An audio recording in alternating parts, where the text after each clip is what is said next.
Bueno, amigos, buenas tardes. Hoy nos acompaña la maestra Lucía Madrid, que nos va a hacer el favor de platicarnos sobre sus experiencias que han tenido en el manejo comunitario en la región de Amanalco. Lucía Madrid es una especialista en manejo integrado de paisajes, aprovechamiento sustentable de recursos naturales y manejo forestal comunitario, con 15 años de experiencia en organizaciones de la sociedad civil, el sector público y el trabajo en comunidades rurales.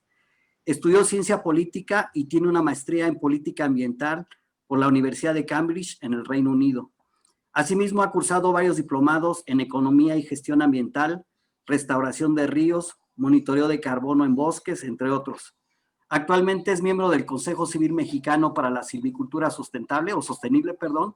Se ha desempeñado como consultora para el Banco Mundial, la Comisión de Cooperación Ambiental de América del Norte, organizaciones de la sociedad civil y gobiernos estatales.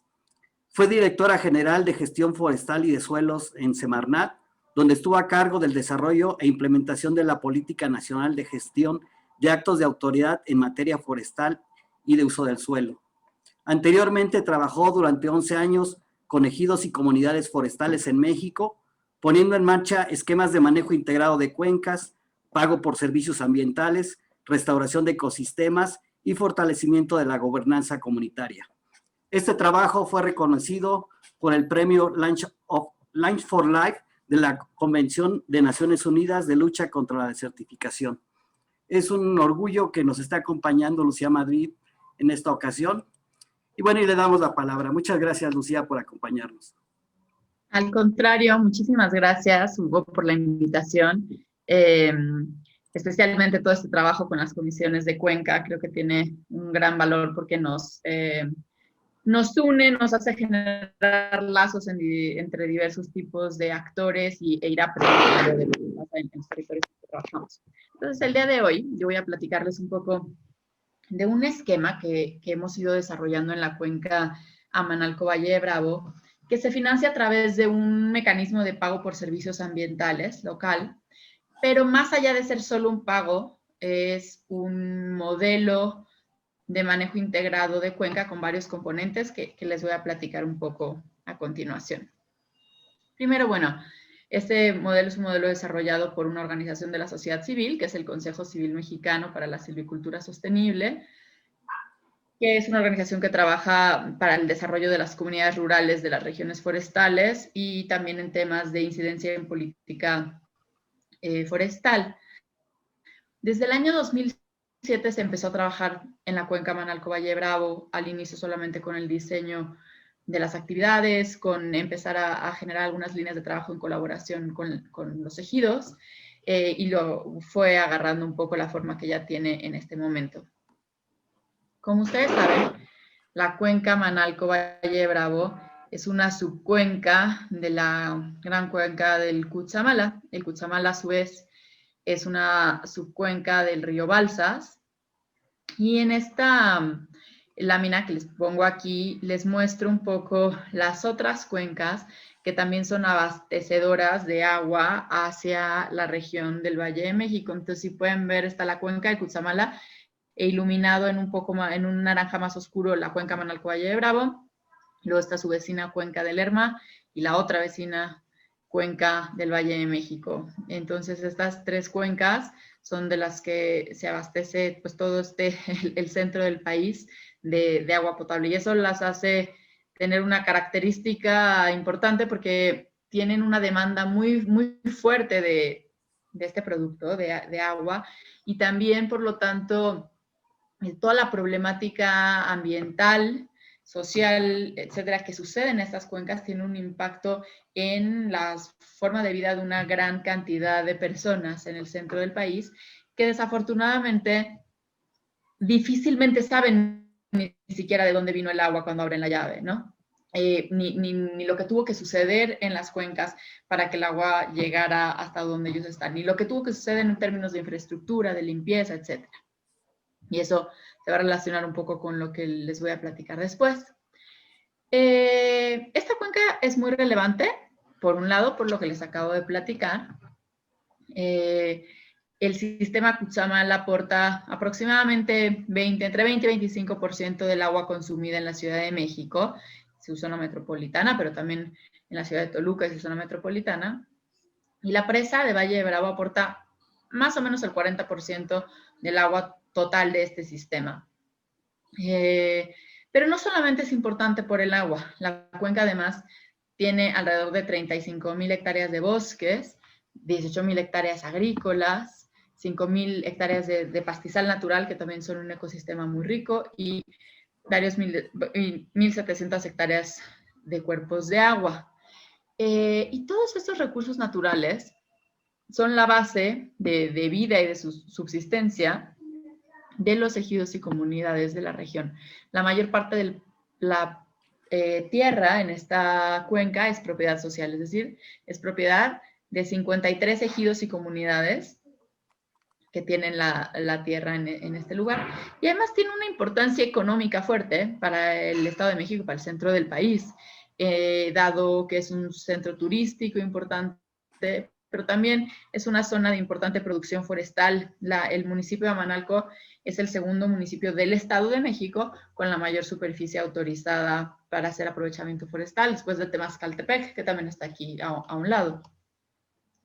Y la producción agrícola, que por un lado es de autoconsumo y le da sustento a las comunidades que aquí viven, pero también hay toda otra parte de consumo local hacia los turistas, los mercados locales y otro poco más que sí sale de la región. Listo.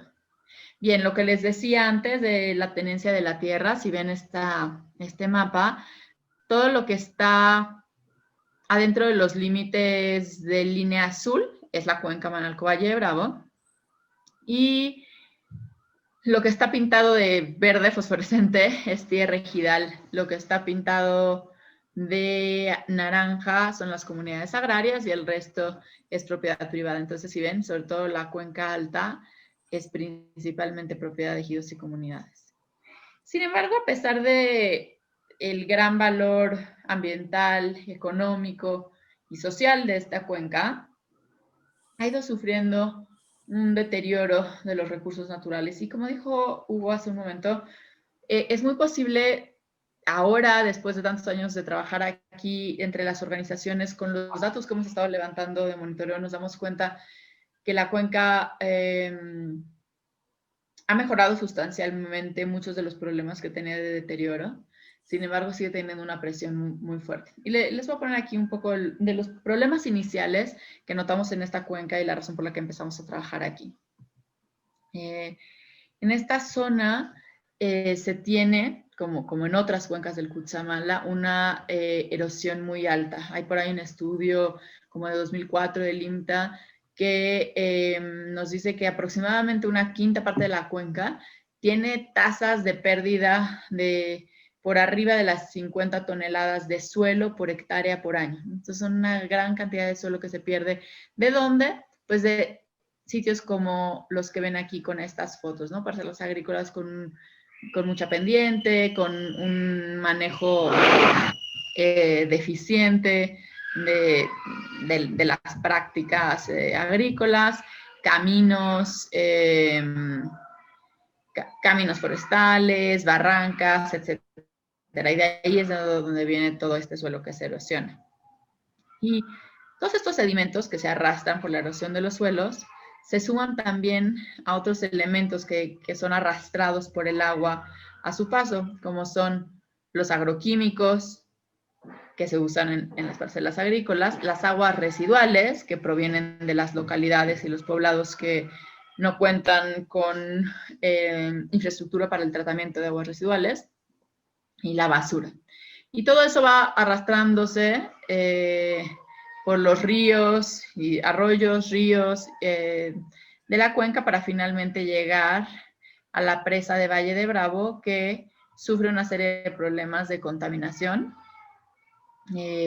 por bacterias, por aguas residuales, etcétera, pero también recibe una carga muy importante de materia orgánica, de nitrógeno y fósforo, que genera que poco a poco vaya avanzando hacia un estado eutrófico, a que la presa sea un cuerpo de agua que tiene una carga muy alta de nutrientes, de nitrógeno y fósforo principalmente, que alimenta el desarrollo de algas y por lo tanto de cianobacterias, que son los que hacen esta nata verde que ven aquí en la foto de la presentación, y eso hace que haya crisis periódicas con esta situación de florecimientos de algas y cianobacterias en la presa, pero también zonas con concentraciones importantes de bacterias como E. coli y otras provenientes de las aguas residuales.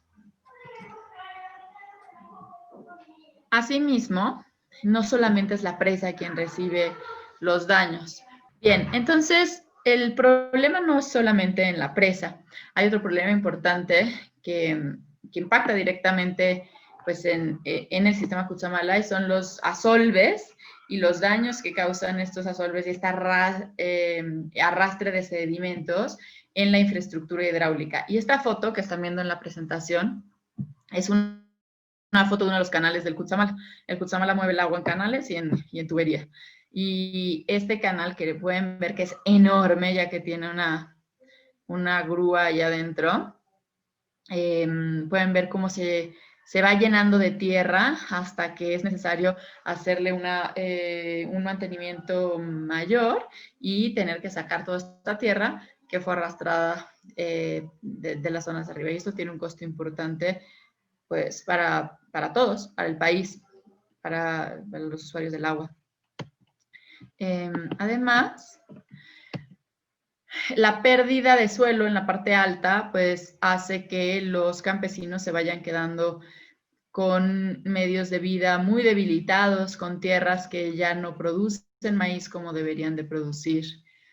Y por aquí pongo unos ejemplos de otros costos importantes, que son el costo, por ejemplo, de potabilizar el agua en los berros. Y aquí no estoy poniendo todo el costo de potabilizar el agua, solo estoy poniendo un costo muy preciso, que es la compra de sulfato de aluminio, que es el químico que se utiliza para precipitar todos los sólidos. El agua llega chocolatosa a la planta potabilizadora, a los berros, antes de irse a México, y le tenemos que estar agregando sulfato de aluminio para quitarle toda la tierra con la que viene. Si ven aquí, cada año se compran aproximadamente entre 25,000 y 30,000 toneladas de sulfato de aluminio, y nos van costando alrededor de 50 a 70 millones de pesos. Y aquí tengo datos nada más hasta 2017, no pido 2018, 2019, 2020. Asimismo, hay otros costos que tienen que ver con obras de emergencia, desasolve de presas, dragado de vasos, y ni se diga las pérdidas del sector turismo que hubo en un momento en donde se decidió por la emergencia de 2012, cerrar la presa a la navegación, relacionado con la crisis de cianobacterias que hubo. Y esta foto nuevamente les muestra también, hay una tubería que está siendo limpiada, y son tubos del sistema Cutzamala, ¿no? Entonces, bueno, ante esta situación, la propuesta colaborativa que hicimos con los ejidos y comunidades de la región fue una propuesta de manejo integrado del territorio, es decir, no es solo un tema de bosques y vamos a proteger los bosques, no es solo un tema de ríos, no es solo un tema de parcelas agrícolas, de zonas ganaderas, de aguas residuales, es completo. El territorio tiene todos estos pedazos y vamos a proponer una forma de entrarle al problema desde un enfoque de manejo integrado. Y fue así como creamos este mecanismo, el PASMIT le llamamos, el mecanismo de pago por servicios ambientales para el manejo integrado del territorio. Este modelo tiene tres grandes componentes o tres escalas en las que trabaja. Uno es agricultura campesina sustentable, otras son planes operativos ejidales y comunales, y otro es rescate de ríos y manantiales. Son tres componentes, pero que son partes de un mismo engranaje. La agricultura sustentable la trabajamos a escala de la propiedad o la unidad de producción de la familia campesina, y es quien toma las decisiones sobre el cambio de prácticas, etc. Pero estas familias campesinas, unidades de producción campesinas, están adentro, como pueden ver en la parte de aquí abajo, de ejidos y comunidades, que trabajan a su vez los planes operativos anuales. Y esos ejidos están adentro de microcuencas, que pueden tener varios ejidos, en donde trabajamos esta escala del rescate de los ríos. Entonces son escalas anidadas, que cada una tiene sus reglas y su lógica, pero se engranan en las distintas estrategias de planeación. Bueno, a diferencia de algunos otros pagos por servicios ambientales que estamos acostumbrados a que dan un pago por hectárea, ¿no? por conservar una hectárea de bosque, aquí lo que se financia es lo que les voy a platicar.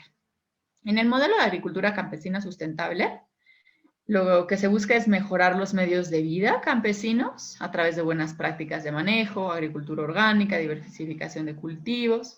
Se busca también regenerar los paisajes agrícolas. Y lo que se otorga son incentivos en especie a las familias campesinas que trabajan con nosotros, incentivos en especie, capacitación y asistencia técnica. Básicamente, ellos entran en un programa en donde se les da capacitación para establecer mejores prácticas de manejo agrícola. Ellos hacen todo el trabajo para estas prácticas muy basadas en el establecimiento de canales de infiltración con barreras vivas, surcado a nivel, diversificación de cultivos, uso de producción orgánica, etcétera. Y al final de cada ciclo, este modelo de pago por servicios ambientales, se da un incentivo en especie a quien logra cumplir con todas las prácticas en especie. Normalmente se da alguno de los elementos para producir las compostadas, que pueden ser gallinaza, lodos de una planta de tratamiento, estiércol, etcétera. También se apoya con los árboles y las plantas para las barreras vivas y en algunos casos semillas para algunos abonos verdes. Se da también la capacitación y se ofrece la asistencia técnica. En el componente de planes operativos ejidales anuales, se financian 3 tipos de actividades: manejo y protección de los recursos naturales, fortalecimiento de la gobernanza y el capital social e impulso a sistemas productivos. Entonces, los ejidos reciben un monto anual como pago por servicios ambientales, pero el 100% del monto que reciben es invertido en la implementación de estos planes operativos anuales, que pueden tener estas 3 actividades, pero la de en medio, la de gobernanza y capital social, es una actividad obligatoria y se invierte parte del recurso en mejorar justamente las estrategias de gobernanza comunitaria. Y el tercer componente, de rescate de ríos y manantiales, busca generar estrategias intercomunitarias de manejo, de gobernanza territorial para el manejo de los ríos. Busca recuperar espacios comunitarios. Entonces tiene un enfoque muy de espacios públicos. Ahí se ha trabajado muy de la mano con el ayuntamiento, que ha invertido una parte importante de los recursos, además del recurso que trae el Consejo Civil, y las comunidades, que también han invertido una parte muy importante. Y de hecho ahorita también en el otro componente, los ejidos cada vez están invirtiendo más y más en el esquema. Y en se recuperan espacios públicos alrededor de manantiales, ríos, riberas, y se vuelve a recuperar el valor y la funcionalidad de las microcuencas, de las barrancas y de los cuerpos de agua. Aquí les muestro, que me faltan todavía algunos, pero estos son los principales ejidos que han estado participando, son los principales participantes de este esquema de pago por servicios ambientales para el manejo integrado del territorio. Y el mecanismo institucional que tenemos, el mecanismo financiero, todo esto se gobierna a través de un fideicomiso privado que tiene un comité técnico que analiza y aprueba el financiamiento para cada uno de los planes operativos ejidales que elaboran los ejidos y comunidades. genera recomendaciones para la operación del programa, contrata evaluaciones externas y apoya el desarrollo de alianzas, etc. Entonces, se tiene el Comité Técnico de ese fideicomiso y el fideicomiso, que se llama Fondo Agua y Paisajes Sustentables, recibe de recursos de una gran cantidad de distintos donantes y es el comité técnico quien decide o digamos autoriza la salida de recursos hacia el financiamiento de las actividades que ya les platiqué. La idea en algún momento, como pueden ver aquí, es que lográramos que Conagua, que es quien se beneficia principalmente del servicio ambiental, pudiera aportar a este mecanismo de forma que los usuarios del agua fueran corresponsables en lo que implica costear la inversión en mejorar las prácticas de manejo para poder prestar mejores servicios ambientales en la cuenca. Y bueno, en realidad este es como a grandes rasgos lo que tiene el programa una vez que cada ejido decide entrar, hacen una asamblea donde analizan el tema, nombran una comisión, la comisión es la que está a cargo de hacer una primera propuesta de plan operativo anual ejidal con colaboración del Consejo Civil, con todas estas actividades que les platiqué, y la asamblea aprueba el plan operativo anual, el ejido recibe un recurso para poderlo operar, hace actividades de monitoreo al final de evaluación y es un ciclo que se va repitiendo año con año. Bien, pues eso es a grandes rasgos lo que tenemos en este mecanismo y decirles que los principales resultados, no tengo una lámina de resultados, pero que vemos de este modelo, sí es el haber pasado de esquemas de manejo del territorio que pueden estar en algunos casos, o en la mayoría de los casos, el manejo del territorio existe de forma improvisada. Hay una serie de actores que actúan y manejan, influyen en el territorio, pero no hay mecanismos de planeación a una escala como la comunitaria que vaya dándole sentido al manejo territorial, que vaya estableciendo cómo se tiene que hacer, quiénes, y después tenga la posibilidad de evaluar cómo se hizo, regresar y poner en perspectiva lo sucedido. Y además, creo que otro de los valores fundamentales es que se da un espacio a poder invertir en temas de mejora de gobernanza y no tiene un foco solamente de número de hectáreas o número de árboles reforestados, ¿no? Sino tiene más este enfoque de fortalecer de forma amplia en el tiempo a los ejidos, comunidades y familias campesinas que participan. Eso está. Muy bien, muchas gracias, Lucía. Muy interesante el esquema general de trabajo.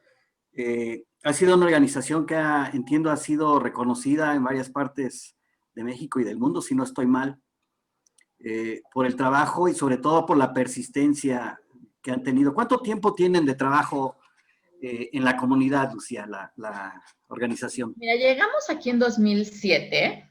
Yo no, de hecho yo llegué en 2008, pero el consejo empezó en 2007, primero en un trabajo muy exploratorio, conocer la cuenca, recopilar toda la información que había, el valor que tenía. Eso fue 2017. Luego 2018 fue más conocer a las comunidades y que ellos nos conocieran a nosotros y platicar un poco de qué se podía, de qué tenían ganas, ¿no? Ya 2019 tuvimos un primer financiamiento que sí sirvió para implementar algunas acciones y empezar a conocer las necesidades de los ejidos. ¿Qué dije? Dije 2009, quiero decir.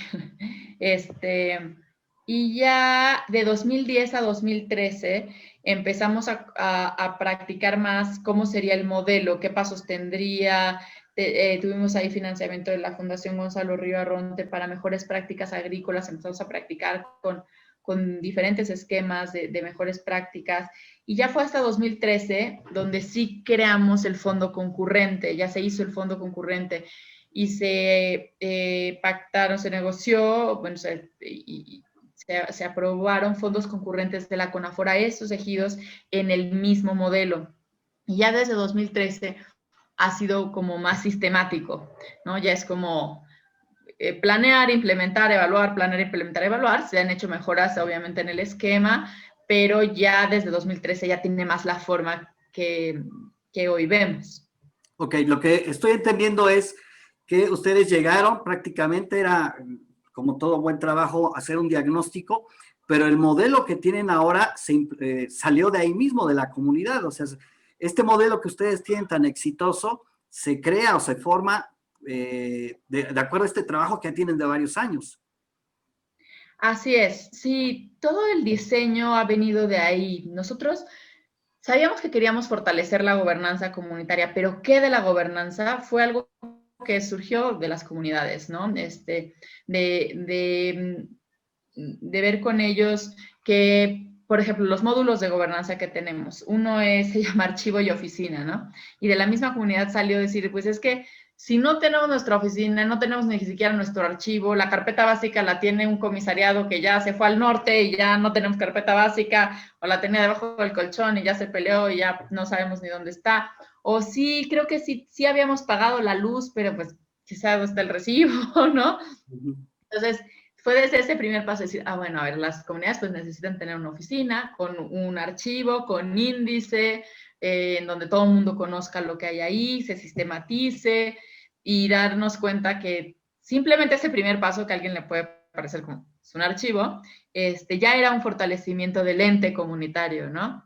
Luego poder dar pasos hacia la transparencia y rendición de cuentas, hacia que los gastos todos se hagan pues en una carpeta, que se peguen ahí las facturas, que se hagan informes mensuales de lo que se fue gastando, que no haya un uso discrecional de los recursos, sino todo sea informado y acordado. Todo ese otro componente es importante. Luego está todo otro componente que tiene que ver con la forma en la que se hacen las asambleas, que era algo que también les importaba a las comunidades, ¿no? El tema de, es que puede ser que sean muy largas o que las decisiones nada más las toman unos cuantos, en el auditorio no se oye, ¿no? Nada de lo que se dice. Entonces, desde la estructura, desde la infraestructura del auditorio, que haya sillas, que haya con qué presentar, que se oiga lo que se dice, hasta las técnicas, ¿no? De cómo se modera, en dónde se escriben los acuerdos, cómo se fomenta que participen todos, que la decisión se tome por votación y no por grito. Bueno, ese ha sido otro componente. Otro componente en el tema de gobernanza ha sido también la forma en que los tejidos se apropian de la operación forestal. No solamente, algunos de ellos siguen vendiendo y van a seguir vendiendo madera en pie, pero sobre todo, aunque vendan madera en pie, ¿cómo pueden ellos empoderarse de lo que sucede en el monte? Y no es nada más que entra un comprador y quién sabe qué hizo, sino se saben usar las remisiones forestales, sé cuánto vendo, sé en cuánto vendo, además, cuáles son los tratos que tengo con el contratista, qué es lo que el contratista tiene que cumplir, qué es lo que yo tengo que cumplir, conozco mi programa de manejo forestal, la autorización que tengo y las obligaciones que la autorización implican y cómo no, cómo la comunidad se va apropiando. Y finalmente creemos que hay otro módulo muy importante de gobernanza, que es la participación de las mujeres en las iniciativas comunitarias. Y esa es ahorita la participación de las mujeres y de los jóvenes, que en algunos casos muchos no tienen derechos ejidales, pero cómo ellos se pueden ir involucrando en las iniciativas. Entonces, todos estos elementos de la gobernanza comunitaria no es que vinieran en algún manual, en algún lugar, sino que fueron las mismas comunidades las que fueron mostrando por dónde estaban las necesidades. Muy bien. Lo que me llama la atención, bueno, tengo curiosidad por saber qué tanta resistencia hubo cuando ustedes entran a esta parte de la transparencia dentro de los ejidos. Normalmente los ejidos, yo soy de hecho ejidatario de un ejido que está, con todo respeto lo digo, a punto de extinción, queda ya poca superficie en la Ciudad de México, pero la historia nos marca que muchos ejidos en la administración están muy viciados, muy opacos. ¿Qué tanta resistencia hubo cuando se propuso? Quiero pensar que de ahí mismo salió que hubiera transparencia. ¿Qué tanta resistencia hubo de algunos actores, de algunos líderes internos? ¿Qué problemas encontraron? Es interesante lo que dices, porque por un lado, efectivamente, hay una necesidad de la que habla la gente y en muchos lugares es que queremos más transparencia y nos ha pasado que por problemas de corrupción o de mal uso de los recursos o PAC hemos tenido problemas. Pero una vez que entonces la comunidad se propone hacer el cambio y dice, bueno, queremos transparencia, ya, vamos, ¿cómo lo vamos a lograr?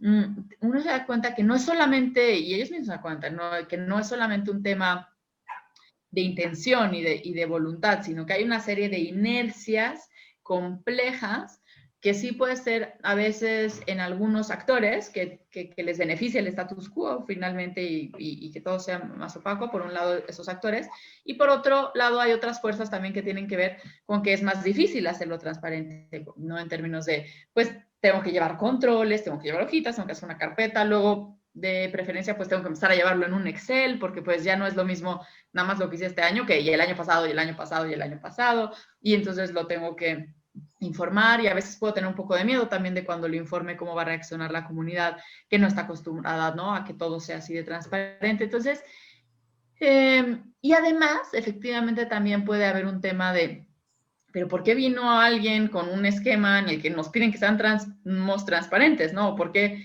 eso va a ser un requisito? Cuando normalmente los programas traen de requisito otra cosa, ¿no? Que me muestres que hay 2 hectáreas sembradas, reforestadas, punto. Ya, no importa cómo usaste los recursos. Sí, sí fue raro al inicio, y fíjate que cuando pensamos que el pago por servicios ambientales iba a tener todos estos requisitos de, uno, para empezar, que se reinvierta, que es todo, no hay reparto, el monto completo es para inversión. Y luego la otra que eran los requisitos de entrar a los módulos de transparencia, de archivo. Hubo quien me decía, no hombre, ningún ejido va a entrar, ¿cómo crees? ¿No? ¿Quieres que usen todo el dinero en el plan? Y luego, pero decíamos, bueno, pero responde, hemos estado con ellos, llevamos piloteando esto y planeándolo con ellos. Y yo creo que aunque sí ha habido incomodidad, de hecho ha habido ejidos en algunos momentos que por el tema de problemas internos de transparencia y tal, hayan decidido no entrar en un siguiente ciclo, pero la verdad es que yo creo que en general es más gente la de los ejidos la que está convencida de que quiere hacer un cambio y que está convencida de que la transparencia y la rendición de cuentas finalmente va a ayudarlos como comunidad. Y esa fuerza de esa gana es la que ha prevalecido en general. Y hasta ejidos que la han tenido complicada en algún momento, vuelven después de un par de años a decir, sí le queremos entrar y queremos volver a trabajarlo de transparencia. Lo que quiere decir es, no es fácil, no es a la primera, y a veces que se dan pasos para adelante y luego se dan pasos para atrás, no va en un solo sentido, pero sí creo que hay un interés genuino de las comunidades por estar mejor organizadas y tener procesos colectivos más más armónicos, y parte de esa armonía pues se las da la transparencia. Yo creo que ese es uno de los grandes fortalecimientos del trabajo que ustedes han hecho para los que conocemos cómo se manejan algunos ejidos, el llegar a poder organizar, darle esa fortaleza a la asamblea, que es en realidad la que debe demandar, de acuerdo a la ley, la fortaleza de la asamblea y esta fortaleza comunitaria de la voz del pueblo, de los miembros de la comunidad se hace valer. Yo creo que es uno de los grandes éxitos de lo que ustedes han logrado. Y como bien lo mencionas, a mí era algo que me interesaba mucho conocer, y lo has manifestado ya, es que han avances y hay retrocesos. Obviamente hay algunas fuerzas que no están de acuerdo, pues se ven afectadas, obviamente, pero yo creo que esta es una parte de las grandes avances que ustedes han logrado. Otra duda que tengo, Lucy, es si estas comunidades que están participando con ustedes tuvieron anteriormente algún proceso de organización, porque muchas de ellas o algunas de ellas tienen explotación forestal y eso conlleva que deba haber algún mínimo de organización. Entonces, ¿estas comunidades ya tenían algún antecedente de organización? Sí, ya después nos fuimos ampliando a otras que no tenían ese nivel de participación y organización, pero es interesante lo que dices, porque hay veces que pensamos que para que haya un buen manejo forestal tiene que haber buena organización. Y nosotros nos hemos dado cuenta que es al revés. Bueno, a veces dices que es primero el huevo o la gallina, ¿no? Pero a veces hemos visto de hay manejo más organización. por supuesto que también puede ser donde ya había organización, hay buen manejo forestal, pero en realidad lo que ha pasado es que los ejidos y comunidades que de forma temprana empezaron a decir, a ver, vamos a manejar nuestros bosques, tuvieron una razón para organizarse. Gracias a que entonces iban a hacer manejo forestal, pues entonces tenían que hacer sus asambleas, decidir si vendían la madera, si no. Y en el caso de los ejidos de Manalco, además tuvieron la necesidad y la visión de hacerse en una organización de unión de ejidos. Y fue entonces más bien el manejo forestal lo que los llevó a estar más organizados, más comunicados, con asambleas más formales. Entonces, nos damos cuenta que el manejo forestal, además de conservar los bosques, obviamente, además de contribuir a que se cuiden, a que haya un recurso con que las comunidades puedan cuidarlo, también contribuye a generar capital social, a generar una razón por la cual reunirme con mi vecino, una razón por la cual resolver mis problemas con mi vecino, porque pues me voy a tener que poner de acuerdo, ¿no? Y si hay conflicto, pues lo voy a tener que resolver, no puedo nomás decir adiós. Entonces, nos da ese pegamento social, y en cambio los ejidos que no lo tienen o que no desarrollaron manejo forestal y fueron pasando muchos años, con el tiempo fueron teniendo menos asambleas, ya casi no se veían, no tomaban decisiones juntos. Entonces, cuando hubo que recuperar eso, ya era súper difícil, porque quién sabe dónde están los ejidatarios, el padrón ya está rarísimo porque pues la gente se fue, nadie está interesado cuando muere el ejidatario en ir por el nuevo título, ¿no? ¿Por qué? Porque pues no hay manejo forestal. Entonces, hemos promovido, la verdad, que varios ejidos entren por primera vez al manejo forestal. Y ha sido bien interesante porque no es fácil. El aprovechamiento forestal hecho por comunidades en México tiene un requerimiento de organización muy fuerte, efectivamente. O sea, es una de las principales... A nivel empresarial, ¿no? Prácticamente. Sí, no solamente invertir en tu programa de manejo, pues además tienes que organizarte y luego tienes que volverte empresa y tienes que vender y luego tienes que distribuir los beneficios de lo que vendes pues de forma transparente y justa y equitativa y empiezan, ¿no? Entonces, iniciar no es sencillo. Una vez que ya la rueda se echa a andar, la segunda ya es un poquito más fácil, ¿no? Pero bueno, hay ejidos con los que hemos estado empezando por primera vez su manejo por eso también ha sido interesante. Y luego hay algunos otros que tenían algunas otras actividades colectivas. Sin embargo, yo creo que ninguna se logra ver esta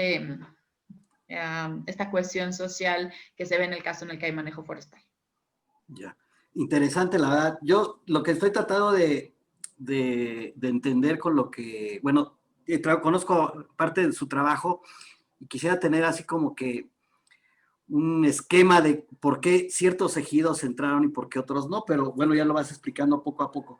Otra pregunta que tengo, Lucy, es ¿cómo se selecciona? ¿Cómo es que entra un ejido a participar con ustedes? O sea, ¿cómo, lo invitan o ellos se acercan porque han visto el trabajo ya a lo mejor de otros? ¿Y cómo entra una familia a participar con ustedes? ¿Cuál es ese proceso?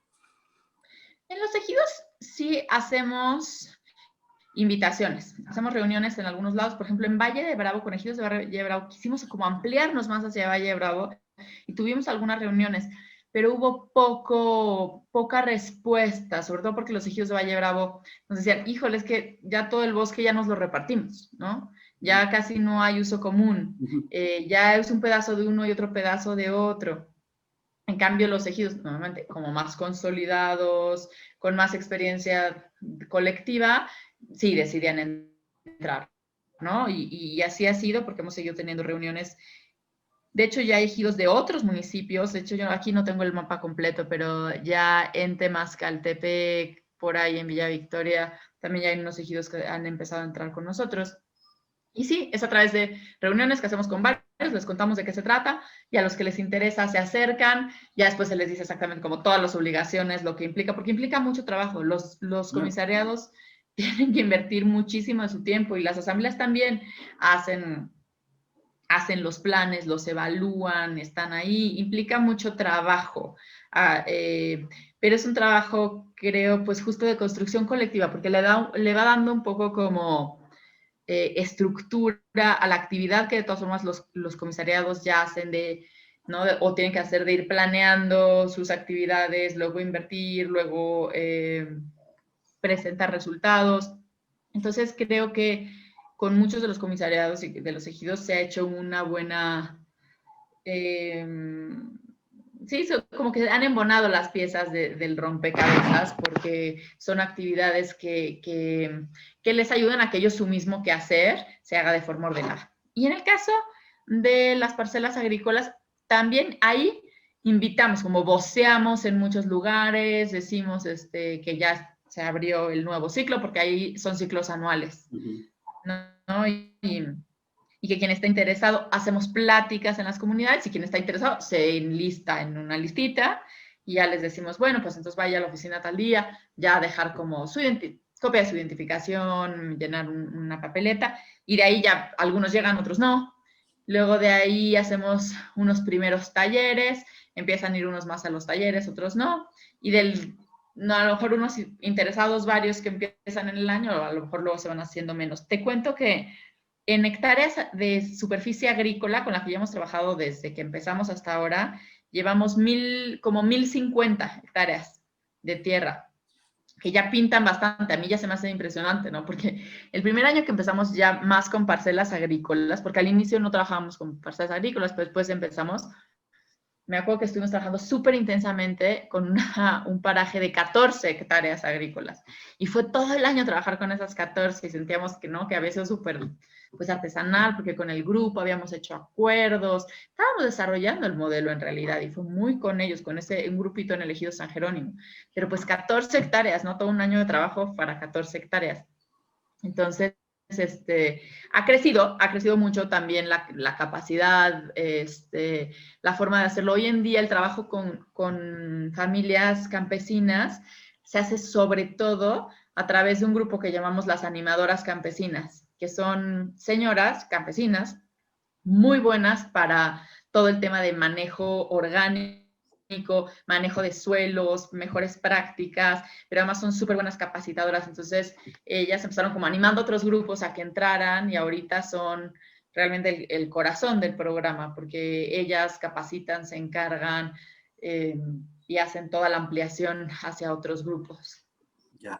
Ahora, para los que pudieran estar interesados, porque bueno, esto se va a quedar en Facebook y en YouTube, y quisieran saber los beneficios, estas comunidades, estos ejidos, estas familias, ¿cuáles serían los beneficios tangibles que han tenido? Bien, pues vamos primero en el caso de las familias campesinas en la parte como agrícola, y ahí hemos visto unos cambios impresionantes. Normalmente entran al inicio con nosotros justo tierras que ya están muy degradadas. La gente empieza con nosotros y dice, bueno, yo voy a empezar, voy a meter aquí mi parcela, ya sabes, la que está en la más pendiente, ya hay tepetate, pura piedra, ¿no? La menos productiva. Ya están. Entonces, sí, y con eso empiezan, ¿no? A ver de qué se trata.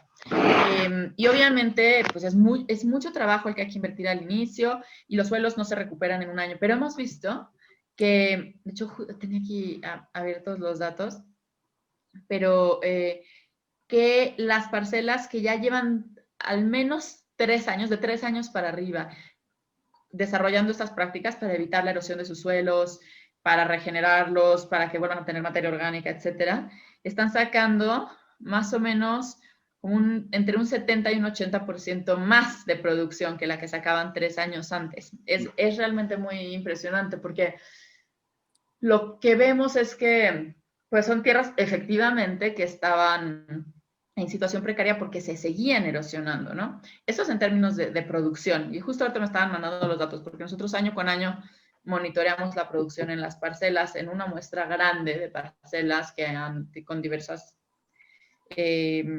prácticas. Luego, hemos visto también que los productores reducen en su uso de agroquímicos como en un 60%, lo cual obviamente también les beneficia en sus ingresos, pero además en la calidad de su suelo, en la calidad de su agua. Y otra cosa que hemos visto es que además la participación de las familias enteras, ¿no? Las señoras, los hijos, etcétera, en la parcela, pues toma mucho valor y empieza a haber mucha más participación familiar en estos espacios, porque son espacios en los que empieza a haber pues un plan de trabajar juntos, de recuperar el suelo, etcétera, ¿no? Entonces, yo creo que esos son los principales beneficios. Y obviamente, bueno, los directos, que son, pues se recibe capacitación, asistencia técnica, el apoyo en especie que ya dije, y es un acompañamiento, ¿no? Ok, le voy a probar, pero tengo ese soporte, no le voy a probar ahí yo solo, ¿no? Tengo un grupo que me va a estar apoyando. Y en el caso de los ejidos, yo creo que definitivamente sí es el fortalecimiento de sus estructuras administrativas, por un lado, ¿no? Todo este tema de poder tener, lo que decía, un archivo, mejores prácticas para hacer asambleas, transparencia, ¿no? Y una ruta de cómo, además, ¿no? Les decía, no es solo un tema de voluntades, tener los instrumentos, las herramientas, y en este caso, además, pues un apoyo que financia ese costo adicional, porque no se hace solo, ¿no? No se hace solo y hay que invertir un primer recurso para ello. Y además, bueno, los que entran al pago por servicios ambientales, pues todo su plan operativo anual se financia, es decir, si hacen actividades de reforestación, pues el pago de los jornales, ¿no? Se hacen actividades de un rescate de manantiales, etcétera. O sea, ellos hacen su plan. Ahora te voy a decir algo paradójico, pero es que hoy en día una mayoría importante de los ejidos que trabajan con nosotros ya invierten una cantidad igual o mayor a la que nosotros ponemos en su plan ejidal, ¿no? O sea, ellos lo están poniendo, ¿por qué? Porque sus planes ejidales al inicio, como que les puede parecer, es un recurso para, ¿no? Para que esté mejor la cuenca y nos lo van a dar. Pero no, la verdad es que ellos se dan cuenta que son actividades que a ellos les convienen, que se quedan en trabajo en su comunidad y es por eso que le están invirtiendo. Y también se han apoyado como parte del esquema los proyectos productivos de los ejidos, ¿no? Proyectos ecoturísticos, proyectos de producción de carbón orgánico, carbón certificado, quise decir, ¿no? Carbón vegetal, proyectos que tienen que ver con el manejo de la madera, grupos de jóvenes también en grupos. También, en los grupos de jóvenes, algunos que son para temas turísticos, otros ligados al tema de venta de leña, carbón, etcétera. Y luego hay algunos otros que son grupos más bien de redes de consumo de productos agroecológicos. Entonces, también ese es otro beneficio, que es que van creciendo los sistemas productivos en los que se generan empleos, capacidades, etcétera. Ya. Muchas gracias, Lucy. Dos últimas preguntas para terminar. Fíjate que una de nuestras participantes nos ha comentado, está hablando sobre el rezago educativo en la cuenca Villa Victoria, San José del Rincón, y dentro de los datos que estábamos revisando, resultó que Manalco forma parte del top 10 de las, si no es que el quinto lugar de los últimos en rezago educativo. La pregunta que te hago a ti es, ¿impacta, influye, dificulta el trabajo que ustedes hacen cuando se tienen problemas de rezago educativo tan fuertes en la comunidad? El caso de Villa Victoria 3 municipios ocupan el top 3 del rezago educativo. Estamos hablando del lugar 125, 124 y 122 de todo el estado. ¿Impacta el problema de rezago educativo? Sí, yo creo que es un reto importante. Mira, además, muchas veces el rezago educativo es más fuerte seguramente en las personas más grandes. Seguramente si tú lo ves por rangos de edad, sí, se verá que la mayoría, por ejemplo, del analfabetismo va a ser en personas mayores de 60 años, ¿no? Mayores, algunos de 50. Y afortunadamente ese rezago es menor en los más jóvenes actualmente. Sin embargo, mucho del trabajo se hace justamente con gente de 50, de 60 años que o no sabe leer y escribir, o puede ser que sí lo haga, pero no funcionalmente, ¿no? Y eso encima de tener ese obstáculo, hay el gran reto de generar pues estas estructuras de las que estamos hablando, de empresariales, ¿no? De manejo de una empresa comunitaria, de manejo de una operación comunitaria, o de ser comisario, secretario, tesorero de un ejido. Yo creo que es un reto muy, muy importante para, sobre todo, sí, para personas que no tuvieron una educación formal, sobre todo en esa parte. Yo creo que en la parte agrícola no, porque en la parte agrícola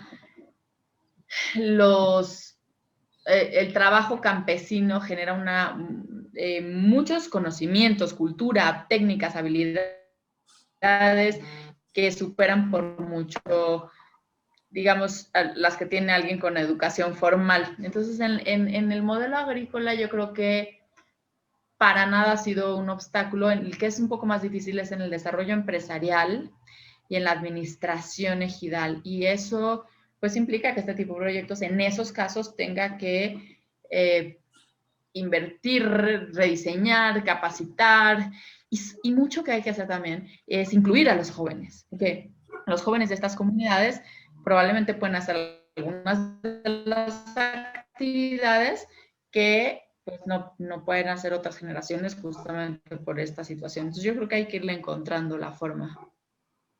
Sí, muchas gracias, Lucy. Sí, es un problema que con relación a manejo de cuenca también debe de atenderse. Tengo mi problema de conexión de internet, pero bueno, vamos a seguir ya finalmente. Una última pregunta, Lucy, y yo sé que tú eres una gran defensora de este sistema del manejo comunitario del territorio y has picado piedra en varios lados, pero ¿por qué a nivel gobierno, cuáles han sido los obstáculos, aparte del dinero, porque esa es una parte importante, pero ¿por qué no se ha adoptado este sistema tan exitoso que ustedes tienen? Bueno, se puede ir adaptando a cada región, pero ¿cuál ha sido el motivo? O sea, ¿por qué no hay tanto interés en modificar estos desarrollos de gobernanza al interior de las comunidades? Mira, sí ha habido algunos intentos desde gobierno que no han recibido efectivamente a lo mejor el valor y el tamaño que requieren. No sé si tienes en mente, por ejemplo, que existió en CONAFOR el PROCIMAF, que fue un primer intento por invertir justamente en la gobernanza comunitaria. Luego, otro buen ejemplo creo que son los fondos concurrentes. Los fondos concurrentes de pago por servicios ambientales lo que hacen es, en vez de darte unas reglas y decir este es el pago de una manera, se van haciendo fondos concurrentes con un municipio, con un estado, con una organización, y tienen esta flexibilidad de diseño. Pero efectivamente, la inversión en gobernanza comunitaria ha sido muy baja. La CONAFOR, por ejemplo, por muchos años gastó principalmente en pago por servicios ambientales, pero sin un modelo de fortalecimiento de gobernanza y en temas de conservación y restauración. Sin embargo, sí debo decir que a partir de 2020, con la llegada de las nuevas personas a la CONAFOR, hoy en día las reglas de operación de CONAFOR sí tienen muchísimo más esta idea de generar el proyecto ejidal con varios elementos. Ya no es un pago solamente por componente o concepto de pago y de apoyo, sino ya permiten que se presenten proyectos con varios componentes de un menú, y tiene ya se deja ver esta parte de apoyo a la construcción de procesos de gobernanza. Eso es muy interesante. Esas reglas de operación 2020, recomiendo mucho verlas, del programa de apoyos al desarrollo forestal sustentable. Sin embargo, es el año que menos recursos ha tenido el programa en toda su historia. Entonces, tiene unas reglas de operación hoy en día interesantes, pero va a recibir 800 millones de pesos del presupuesto de egresos de la federación. 800 millones de pesos. Cuando Sembrando Vida va a recibir 30,000 millones de pesos.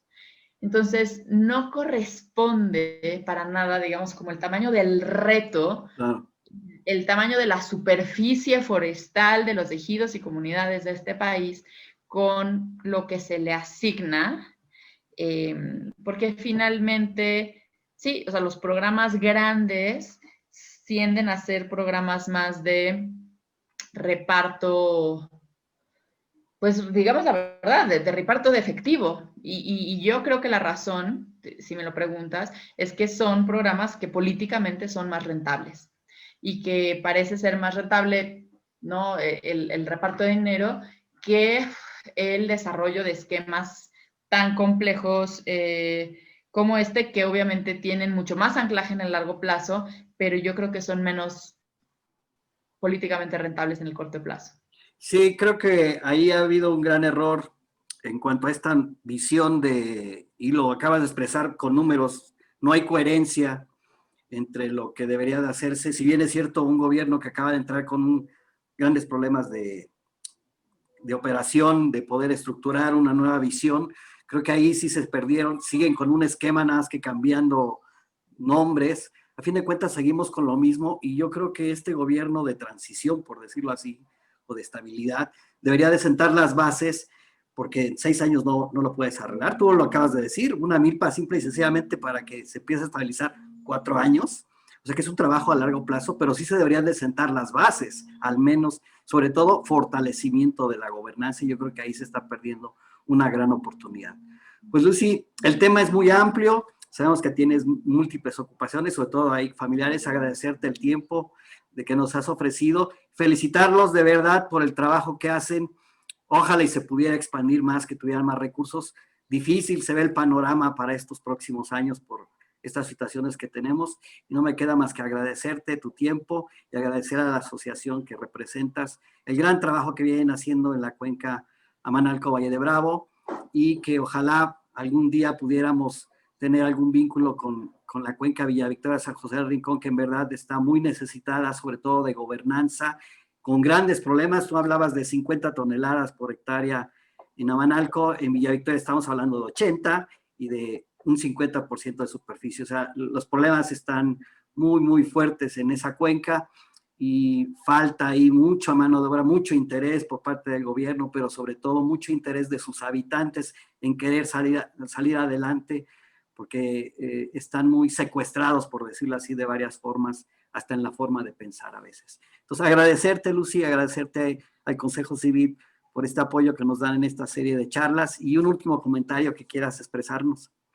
No, pues al contrario, agradecerles a ustedes muchísimo por la invitación. Yo quiero decirles que le tengo como un especial cariño a estas cuencas que conforman, pues justo la Comisión de Cuenca, porque la Comisión de Cuenca, Valle Bravo y Villa Victoria han sido como comisiones de cuenca hermanas. Y parte del cariño que le tengo es porque efectivamente creo que hay muchas personas haciendo todo un esfuerzo de pensar en qué hacer con estos sitios y cómo mejorarlos. Y así es que me reitero a la orden de todos ustedes, posibilidades de colaborar. Y sí, seguro que exploremos el chance de hacer algunas cosas en Villa Victoria también. Muchísimas gracias.